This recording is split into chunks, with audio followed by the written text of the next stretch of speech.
Banyak kesalahpahaman yang menjadi akibat berikutnya. Seperti misalnya, orang akan menuduh bahwa kitab Injil yang sekarang itu sudah corrupted. Sudah corrupted. Sudah corrupted itu. Itu disebut dengan konsep tahrif. Kenapa? Karena orang Islam meyakini Injil itu diturunkan kepada Nabi Isa. Karena orang Islam menyebut Isa sebagai nabi. Itu disebutkan di-reveal kepada Nabi Isa sebagaimana Taurat diwahyukan kepada Nabi Musa. Sementara Injil ditulis oleh bukan Nabi Musa, bukan Nabi Isa. Ditulis oleh para pengikutnya, murid-muridnya, bahkan orang yang tidak bertemu dengan Yesus sendiri. Ini menjadi kesalahpahaman, ya. Karena kita ingin melihat Kristen dari kacamata Quran. Ini poin saya. Jadi Quran itu punya kristologinya sendiri yang berbeda dengan Kristen. Jika Anda ingin memaham Kristen, baca literatur dan sejarah Kristen.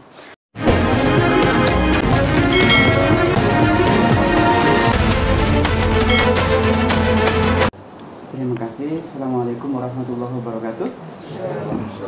Salam sejahtera untuk kita semua dan selamat malam. Saya kira to the point saja karena sudah terlalu banyak saya memperkenalkan diri. Jadi tema buku yang akan buku yang saya tulis itu sebenarnya sudah ditulis tahun 2014 dan mungkin banyak hal yang ditulis dalam buku itu saya sendiri sudah tidak setuju. Tapi saya ingin merefleksikan sore ini poin-poin yang saya anggap penting untuk kita diskusikan, terutama terkait dengan kritik Al-Quran terhadap teologi Kristen. Saya kira kita fokus tentang Kristen, karena saya kira tidak ada orang Yahudi di sini. jadi kita fokus tentang bagaimana memahami kritik-kritik Al-Quran terhadap teologi Kristen, terhadap keyakinan orang-orang Kristen, terutama menyangkut tiga hal. Yang pertama adalah the sonship of Jesus, bahwa Yesus itu anak Tuhan. Yang kedua tentang ketuhanan Yesus, the divinity of Jesus. Dan yang ketiga tentang doktrin yang bahkan oleh orang Kristen sendiri dianggap sulit, yaitu tentang doktrin the Trinity, tentang Trinitas. Tapi sebelum membicarakan tiga topik penting ini, saya perlu memberi pengantar kenapa buku itu disebut berjudul Scriptural Polemics. Kenapa ada kata polemik dalam buku itu? Polemik yang saya maksud, saya definisikan sebagai ayat-ayat Al-Quran yang bukan hanya mendeskripsikan agama lain secara negatif, tetapi juga mengkritik ajaran-ajarannya. Seperti kita tahu, banyak sekali ayat-ayat dalam Al-Quran itu mengkritik teologi Kristen. Ya. Nah, saya menggunakan kata polemik untuk tujuan yang sesungguhnya sangat mulia. Ya. Karena kalau kita tidak mengatakan Al-Quran itu berpolemik, maka akan mudah disimpulkan Al-Quran itu salah. Ya. Ini saya warning dulu. Bahaya mengatakan Al-Quran salah, dan saya sebenarnya punya niat baik untuk membela Al-Quran. Orang sering kali salah paham bahwa sesungguhnya dengan menggunakan kata polemik, saya sebenarnya bermaksud untuk membela Al-Quran dari tuduhan bahwa Al-Quran itu salah.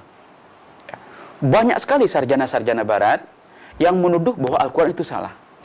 Karena pemahaman Al-Quran tentang Kristen itu berbeda dengan yang diyakini oleh orang-orang Kristen sendiri. Ya. Misalnya, saya tadi memberikan contoh tentang, atau kemarin memberikan contoh tentang mulai dari tiga tema itu, kemudian saya memberikan kerangka yang lebih teoritis dan apa yang kita bisa pelajari. Kita mulai dari soal the sonship of Jesus.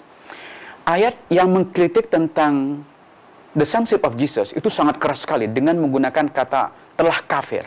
Ya, laqad kafarul ladzina qalu innallaha huwal masih ibnu Maryam. Telah kafir orang-orang yang mengatakan bahwa Allah itu Al-Masih putra Maryam. Kita orang-orang Islam memahami ayat ini secara taken for granted. Kalau Anda tanya kepada orang-orang Kristen, kritik yang dilancarkan oleh Al-Quran, itu sebenarnya bukan yang diyakini oleh orang Kristen sendiri. No Christian will say that Allah is God, or that Allah is Jesus. Nobody will say that. What Christians say is Jesus is God, not God is Jesus. These two statements are different. The statement Yesus adalah Tuhan dan Tuhan adalah Yesus itu dua hal yang berbeda. Anda tidak akan temukan dalam Bible, dalam New Testament yang mengatakan bahwa Allah itu Yesus. Yang bisa disimpulkan dari New Testament adalah pernyataan bahwa Yesus itu Tuhan, bukan Tuhan itu Yesus. Jadi yang dikritik oleh Al-Quran adalah keyakinan yang bukan diimani oleh orang Kristen sendiri. Ya. Laqad kafarul ladzina qalu innallaha huwal masih ibnu Maryam. Telah kafir orang yang mengatakan bahwa Allah itu Isa al-Masih putra Maryam. Tidak ada pernyataan seperti ini dalam Bible dan tidak seorang Kristen pun yang mengatakan ini. Karena yang dikatakan orang Kristen adalah bahwa Yesus itu Tuhan, bukan Tuhan itu Yesus. Ya, jelas. Kita lihat kritik tentang ketuhanan Yesus. Yang dikritik oleh Al-Quran lagi-lagi bukan keimanan orang Kristen. Kritik Al-Quran adalah laqad kafarul ladzina qalu. Mungkin tidak perlu lama supaya ada perbincangan, diskusi ya, interaksi. Ayat Al-Quran yang menyebutkan laqad, lagi-lagi menggunakan kata kafaro, telah kafir. Telah kafir, laqad kafarul ladzina qalu innallaha salisu salasa. Telah kafir orang yang mengatakan bahwa Allah itu ketiga dari tiga. Ini sering kali dikaitkan dengan Trinitas. Ya. Allah itu ketiga dari tiga. Jadi implisit dalam kritik Al-Quran bahwa orang-orang Kristen mengimani tiga Tuhan. Jadi Allah itu ketiga dari tiga Tuhan. Padahal bukan itu yang diyakini orang Kristen. Tidak ada, Anda tanya kepada siapapun, tidak ada orang Kristen yang mengatakan saya menyembah tiga Tuhan. Titik. Tidak ada. Orang Kristen itu mengaku menyembah satu Tuhan, tapi punya tiga hypostasis, tiga akronim dalam bahasa Aramaik, dalam bahasa Arab juga. Jadi tidak ada. Ya. Nah, yang lebih mengagetkan, kalau yang dikritik Al-Quran adalah tiga Tuhan. Siapa tiga Tuhan ini yang dipahami oleh Al-Quran? Maka Anda akan temukan di surat Al-Ma'idah. Jadi surat Al-Ma'idah ini surat yang penuh dengan kritik-kritik terhadap Kristen. Jadi kalau Anda ingin membaca kritik-kritik Al-Quran terhadap Kristen, baca surat Al-Ma'idah, surat yang kelima di Al-Quran. Nah, dalam ayat 116, itu eksplisit disebutkan, ketika Allah berfirman kepada Isa, "A'anta qulta lin-nasi ittakhiduni wa ummi ilahaini min dunillah." Artinya, apakah engkau, Isa, berkata kepada orang-orang, jadikanlah saya, ini kata-kata Isa ya, yang direkam oleh Al-Quran, jadikanlah saya dan ibu saya, Maryam, sebagai dua Tuhan ilahaini. Itu dua Tuhan. Selain Allah, artinya ada tiga kan? Jadi yang dipahami Al-Quran adalah bahwa Trinitas itu terdiri dari Allah, Yesus, dan Maryam, Mary. Which is not what Trinity is all about. The Trinity consists of the Father, the Son, and the Holy Spirit. Tidak ada. Maryam itu tidak menjadi bagian dari Trinitas. Nah, sekarang kita bertanya, apakah Quran salah paham? Orang-orang Barat abad ke-19 dan banyak juga sampai sekarang, terutama mereka yang polemis, ya, yang memang anti-Islam atau menyerang Islam, mereka mengatakan Al-Quran salah paham, ada misconception in the Quran. Karena Al-Quran salah paham tentang doktrin Trinitas. Trinitas itu tidak terdiri dari Allah, Isa, dan Maryam. tapi the Father, the Son, and the Holy Spirit. Kalau kita tidak menggunakan framework yang saya kembangkan, bahwa Quran itu berpolemik, maka gampang kita menuduh bahwa Quran telah salah paham. Maka kemudian saya memunculkan istilah pendekatan bahwa Quran sedang berpolemik dengan orang-orang Kristen. Quran sebenarnya tahu bahwa orang Kristen itu tidak menyembah 3 Tuhan. Tetapi dalam polemik, tujuannya adalah memenangkan perdebatan. Jadi karena Al-Quran sedang berdebat dengan orang-orang Kristen, maka ya kalian kan menyembah 3 Tuhan, kalian sebenarnya tidak monoteis gitu. Padahal sesungguhnya Quran tahu bahwa orang Kristen itu juga monoteis. Ya. Nah, jadi maksud kenapa saya menggunakan scriptural polemic? Jadi Quran berpolemik maksud saya. Karena dengan mengatakan Quran berpolemik, kita telah menghindari Quran dari tuduhan bahwa dia salah paham terhadap doktrin Kristen. Jadi tujuan saya sebenarnya mulia. Hanya orang banyak salah paham. Gimana mungkin Tuhan berpolemik? Kan? Tuhan ini kan di atas maha tahu, masa berpolemik? Tapi kalau kita menggunakan nah begini, bagaimana para ulama menjelaskan ini? Ya. Ulama itu kesulitan sekali. Kalau Anda membaca buku-buku tafsir, mereka kesulitan menjelaskan kenapa Al-Quran itu mengkritik doktrin yang tidak diimani oleh orang-orang Kristen. Jadi memang saya sengaja malam ini kita bicara hal-hal yang teologis ya, supaya berbeda dari tiga sesi. Bagaimana para ulama memahami kritik Al-Quran yang salah alamat?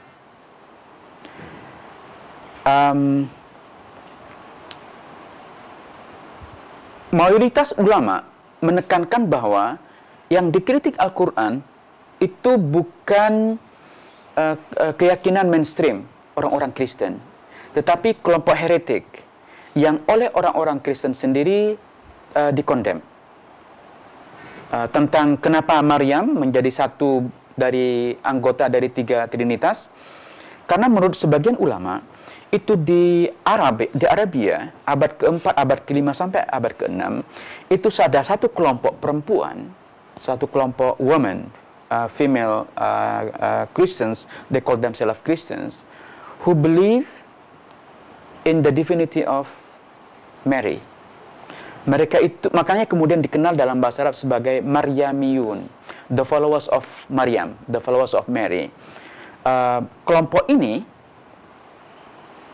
dalam ibadahnya mempersembahkan sepotong roti, bread, a piece of bread, yang bread dalam bahasa Greek, Yunani itu disebut dengan kolorida, dan karena itu kemudian kelompok ini disebut dengan Koliridians. Anda kalau Google Koliridians, itu adalah kelompok di Arabia pada abad ke-4, abad ke-5 yang eksis, yang ada di sana, dan mereka menyembah Maryam sebagai Tuhan. Ya.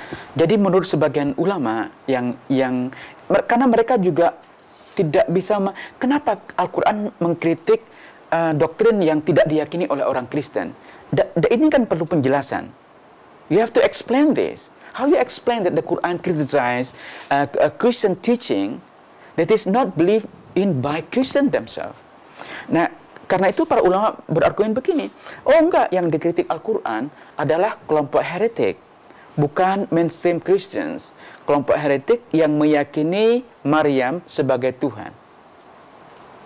Nah, mereka kemudian membangun satu argumen bahwa Arabia pada abad ke-4, ke-5, ke-6 itu isolated dari 2 peradaban besar. Jadi dari Byzantium yang Kristen dan Persia yang Zoroastrian. Nah, orang-orang heretik yang tidak meyakini doktrin Nicea, jadi ada 2 konsili, council yang mendefinisikan tentang doktrin Kristen, terutama yang dua yang besar pada tahun 325 Masehi itu ada Nicene Council, konsili Nicea yang merumuskan tentang siapa Tuhan, status Yesus. Ya, apakah Yesus itu satu nature, two nature? Kalau Yesus itu dua nature, kemudian siapa yang ketika di crucified, itu siapa yang mati? Tuhankah yang mati atau manusiakah yang mati? Maka kemudian dirumuskan Yesus itu dua nature, dua watak, ya, manusia sepenuhnya dan Tuhan sepenuhnya. Tapi kemudian ada perdebatan lagi, ada Arian, ada macam-macam, Alexandria berdebat. Lalu bagaimana dengan Maryam? Apakah dia bisa dikatakan sebagai ibunya Tuhan? Maka kemudian muncul istilah Theotokos, ya, Maryam sebagai ibu Tuhan. Ya. Jadi ada dua perdebatan yang muncul pada abad ke-4 dan ke-5 dalam tradisi Kristen yang merumuskan konsep teologi. Nah, orang-orang yang menolak ajaran Nisia, konsili pertama itu, yang tetap meyakini punya keyakinan berbeda, mereka lari dari Bizantium. Ini narasi yang dibangun oleh kalangan ulama klasik. Jadi orang-orang Kristen yang tidak meyakini rumusan teologi Nisia itu satu daerah, ya, mereka lari ke Arabia, dan karena terputus hubungan maka mereka berkembang menjadi kelompok heretik. Jadi Arabia itu kalau dalam literatur abad 19 itu dikenal sebagai the motherland of heretics. Karena orang-orang heretik itu tinggal di Arabia, mereka terputus dengan Kristen yang mainstream di Bizantium. Nah, persoalannya adalah, dan karena itu ini ada seorang Kristen besar sekali yang pernah menjadi utusan gereja dan dipercaya untuk bahkan mengislamkan Arab waktu itu, namanya Samuel Zimmer. Anda bisa Google namanya Samuel Zimmer, itu pernah diberi kedudukan besar di Arabia. Bahkan tahun 50 itu ada kontroversi di Azhar. Karena Samuel Zimmer ini menyebarkan selebaran untuk mengkristenkan mahasiswa-mahasiswa di Azhar. Itu ribut tahun 50, ya. Karena ini orang Kristen mau mengkristenkan Azhar, ya, yang kiblat bagi orang Islam. Nah, Zimmer ini punya argumen yang menarik. Kata dia, yang relevan dengan diskusi kita. Kata dia, pantas saja Muhammad itu membuat agama baru, karena dia tidak tahu Kristen yang benar. Yang dia tahu adalah Kristen yang heretik. Karena Arabia is the motherland of heretic. Karena itu, kata Zimmer, wajar Muhammad itu membuat agama baru, karena yang dia tahu bukan agama Kristen yang benar. Yang dia tahu adalah agama Kristen yang heretik. Hanya dalam penelitian mutakhir, sulit argumen bahwa Arabia terisolasi itu sulit dipertahankan. Nah, seperti yang saya argumen pagi ini, bahwa Al-Quran sendiri itu menggambarkan Arabia tidak terisolasi seperti yang kita bayangkan. Orang-orang Arabia sangat sophisticated, mereka melakukan perdebatan teologis yang sangat canggih, berbeda dengan gambaran dalam literatur Muslim bahwa Arabia itu adalah daerah yang primitif. Jadi dalam penelitian mutakhir, Arabia itu tidak lagi bisa dikatakan sebagai daerah yang terisolasi sehingga menjadi kumpulan orang-orang heretik. Nah, jika Arabia bukan terisolasi, kenapa Al-Quran mengkritik kelompok yang heretik? Itu satu pertanyaan yang sulit kita jawab. Pertanyaan kedua adalah, jika yang dikritik Al-Quran adalah kelompok heretik, bukan Kristen secara umum, kenapa Al-Quran menggunakan tuduhan kepada Kristen secara umum, bukan sebagian orang Kristen, Ba'dul Nasara misalnya? Kenapa menggunakan kata Kristen secara umum? Bahkan kata Nasara yang digunakan oleh Al-Quran itu juga menarik. Karena orang Kristen tidak menyebut diri mereka sebagai Nasara. Tidak ada orang Arab Kristen who call themselves Nasara atau Nasrani singularnya. Tidak ada. Orang Arabia, orang Arab Kristen, they call themselves Masihiyun, pengikut Al-Masih, the followers of the Messiah. Semua agama yang digunakan oleh orang-orang Kristen bahasa Greek, semua bahasa maksud saya, yang digunakan oleh orang-orang Kristen, tidak ada yang menggunakan kata Nasrani atau Nasara. Greek atau Aramaik, Syriak Aramaik, itu tidak menggunakan kata Nasara. Kata Nasrani itu muncul hanya sekali dalam New Testament.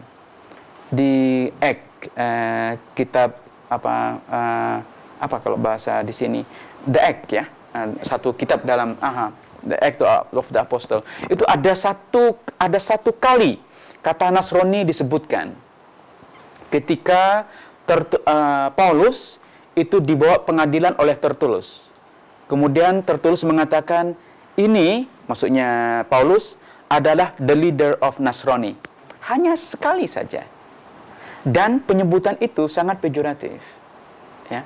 Nah, yang menarik adalah kenapa Al-Quran menggunakan kata Nasrani, Nasoro, bukan Masihiyun. Lagi-lagi ini kan polemik. Ya.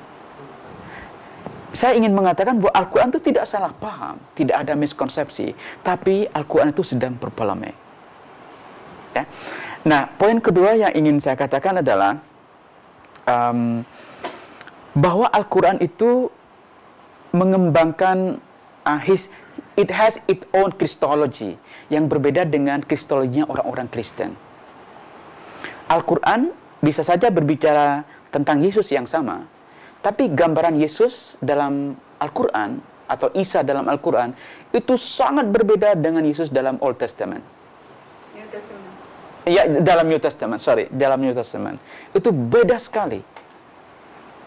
Kalau dalam Al-Quran yang ditekankan itu adalah kemanusiaan Yesus, the mortality of Jesus. Karena itu misalnya Yesus disebut sebagai Ibnu Maryam, anaknya Maryam. Walaupun Al-Quran mengakui banyak hal yang disebutkan dalam New Testament, misalnya tentang the miraculous birth, ya, bahwa Yesus lahir tanpa bapa, itu diakui oleh Al-Quran, bahwa Yesus itu diangkat, ya, rafi'uka ilayya, kata Al-Quran, saya mengangkatnya. Jadi kebangkitan Yesus itu diakui dalam Al-Quran.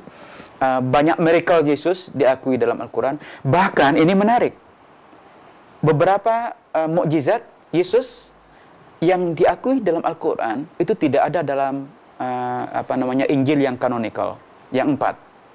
Ya, tidak ada. Misalnya Yesus bisa berbicara ketika dia kecil, masih bayi. Itu tidak kita akan temukan dalam Injil, dalam Gospel, tidak akan temukan. Atau yang menciptakan toiron, burung, itu juga tidak ada. Dalam Gospel itu tidak ada. Ini kan menarik. Jadi bahwa Yesus bisa menyembuhkan orang yang sakit, bisa bahkan memberi hidup orang yang sudah mati, itu diakui oleh Al-Quran. Ya. Tetapi dalam banyak hal lain, deskripsi Al-Quran tentang Yesus itu berbeda sekali dengan deskripsi New Testament tentang Yesus. Jadi Al-Quran itu mengembangkan kristologi yang berbeda dengan Kristen. Nah, implikasi dari pandangan Quran yang berbeda ini, kalau Anda, ini mungkin agak berat bagi sebagian kita ya, kalau Anda ingin mengetahui Kristen, Anda seharusnya tidak mengetahuinya dari Al-Quran.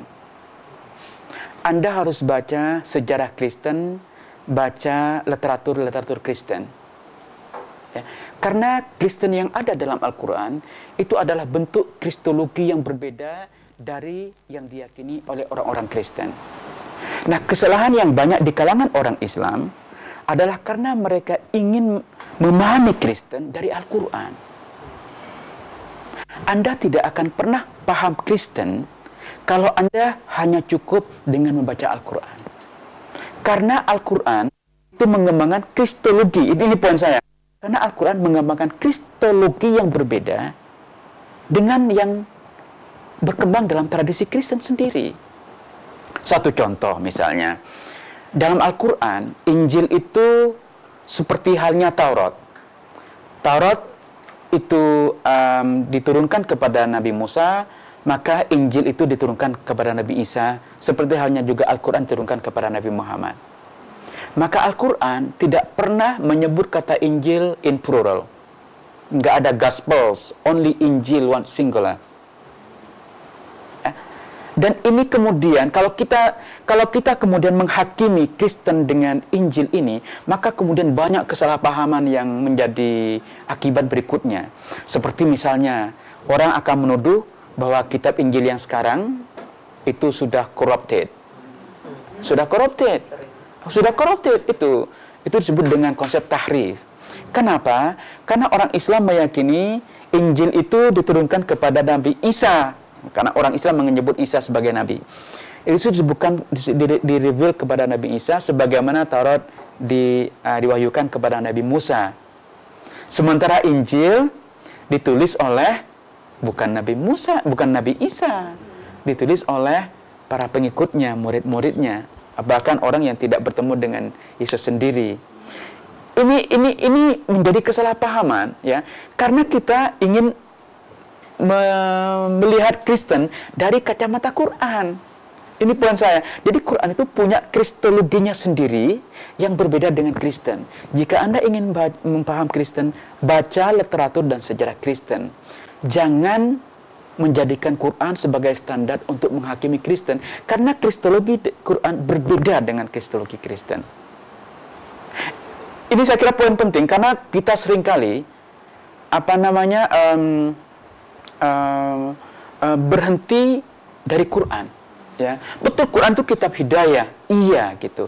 Tapi seharusnya tidak dijadikan sebagai sebagai patokan untuk menilai yang lain. Kalau Anda menjadikan Quran sebagai patokan, ada banyak sekali kesalahpahaman. Contoh yang lain, misalnya cerita-cerita tentang biblical stories dalam Quran. Itu banyak sekali yang berbeda dengan yang ada dalam Bible. Saya ingin kasih contoh karena kita diskusi tentang Kristen. Dalam surat Al-Maidah, itu kemudian kenapa surat yang kelima disebut Al-Maidah? Karena kata Maidah itu muncul sekali 120. Ya. Ketika Hawariyun, murid-murid Yesus itu berkata kepada Yesus, hal yastati'u rabbuka an yunazzila alaina ma'idatan minas sama. Bisakah Tuhanmu? Ini waqala al-hawariyun. Hawariyun, murid-murid Yesus berkata, bisakah Tuhanmu menurunkan dari langit maidah, hidangan, meja untuk kita semua? Ini menarik. Karena kalau Anda baca Bible, Anda baca New Testament, Anda tidak akan temukan episode dalam hidup Yesus. Tidak ada. Jadi tidak ada episode di mana murid-murid Yesus berkata seperti ini. Tidak akan Anda temukan. Yang menarik adalah, ini yang menarik. Yang menarik adalah ada episode dalam hidup Nabi Musa. Ketika Nabi Musa ada di gurun, di wilderness, para pengikutnya bertanya, bisakah engkau mendatangkan asalma, ya? Mendatangkan hidangan dari langit, ya? Jadi bahasanya, redaksinya mirip sekali, ya? Nah, kita sekarang bertanya, kenapa Al-Quran menyebut episode dalam hidup Musa, tapi menjadikannya Isa sebagai pelakunya, sebagai aktor di situ?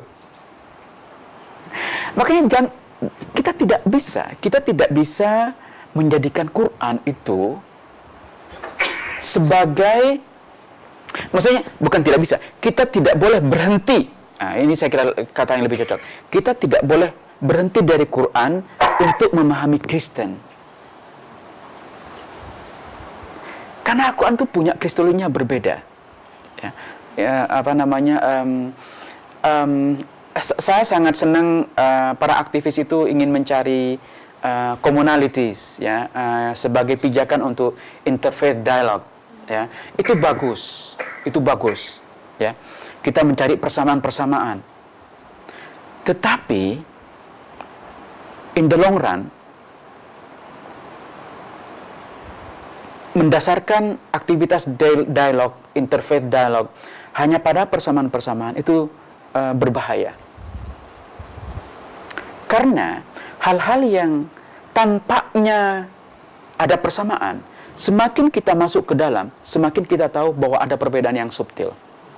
Maka cara yang paling tepat adalah kita saling menghargai dan menerima perbedaan. Jangan kita memaksakan persamaan. Karena biarkan berbeda, tidak masalah. Al-Quran punya kristologi yang berbeda dengan Kristen. Tidak masalah. Justru kita harus menghargai perbedaan itu dan kita terima sebagai perbedaan. Memaksakan persamaan itu berbahaya. Karena semakin kita tahu, semakin kita menyadari bahwa sebenarnya tidak ada persamaan. Dulu, ketika tahun 50-an, 60-an, ketika ketegangan Islam Kristen masih kuat, ada banyak sarjana yang ingin mencari persamaan-persamaan. Maka orang di Perancis itu namanya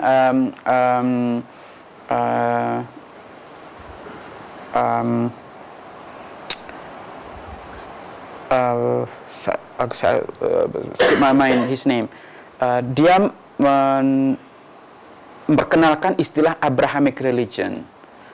Louis Massignon, ya. Louis Massignon itu salah seorang yang punya pengaruh pada Konsili Vatikan II, sehingga lahir yang disebut dengan Nostra Aetate, sikap gereja terhadap agama-agama non-Kristen. Ya. Dia salah satu orang yang punya pengaruh. Nah, Massignon itu, waktu itu dia ingin mencari persamaan-persamaan. Karena itu dia memperkenalkan istilah Abrahamic religion.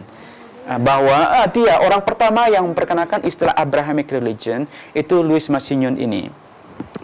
Karena dia ingin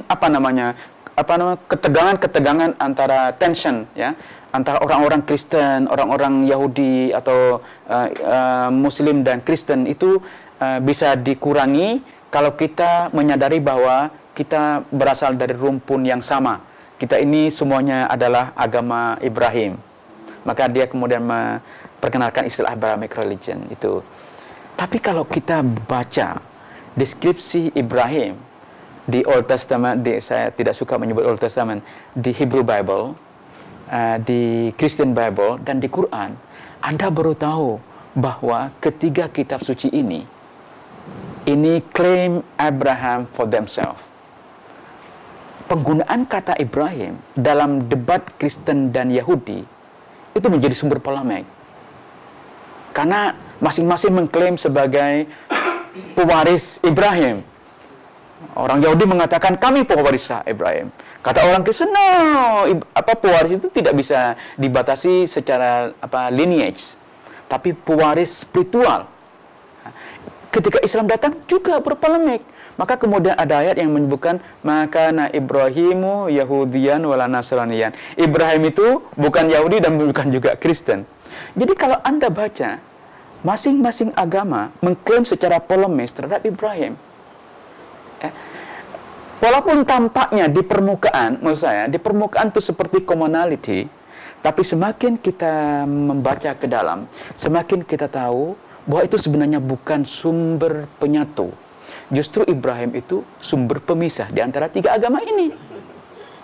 Makanya berbahaya gitu kalau kita, poin saya adalah berbahaya kalau kita memaksakan persamaan. Perbedaan itu adalah nature, adalah watak. Karena itu kalau Quran punya kristologi yang berbeda dengan Kristen, biarkan. Kalau Kristen punya kristologi yang berbeda dengan Quran, biarkan perbedaan itu. Justru itu yang kita harus celebrate perbedaan.